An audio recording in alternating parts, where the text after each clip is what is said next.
جی بچوں، آج جو کہانی آپ کے لیے لے کر آئی ہوں بہت ہی پیاری ہے۔ ایک چھوٹے سے جنگل کی کہانی ہے۔ ایک چھوٹے سے جنگل میں بہت سے جانور امن اور سکون کے ساتھ رہتے تھے۔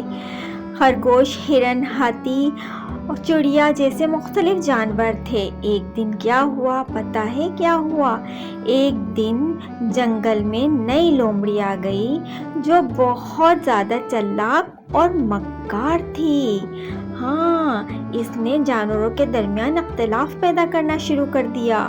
لومڑی خرگوش کے پاس گئی اور کہا، تمہاری دوڑ بہت تیز ہے، لیکن ہرن تم سے بھی زیادہ تیز دوڑتا ہے، لیکن کیا تمہیں یہ بات برداشت ہے؟ خرگوش یہ سن کر پریشان ہو گیا اور ہرن سے حسد کرنے لگ گیا۔ پھر لومڑی ہاتھی کے پاس گئی اور کہا، تم بہت طاقتور ہو، لیکن چڑیا کو دیکھو، وہ آسمان میں اڑ رہی ہے، جبکہ تم نہیں اڑ سکتے۔ ہاتھی بھی افسردہ ہو گیا۔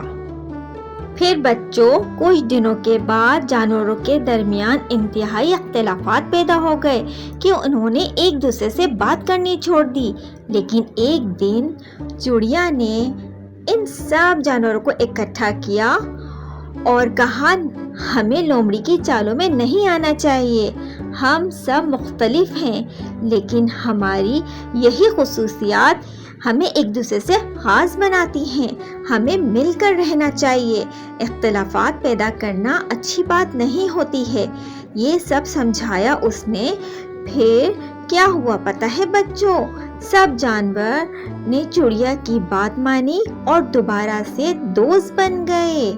ہاں، لومڑی کو اپنی غلطی کا احساس ہوا اور وہ جنگل چھوڑ کر چلی گئی۔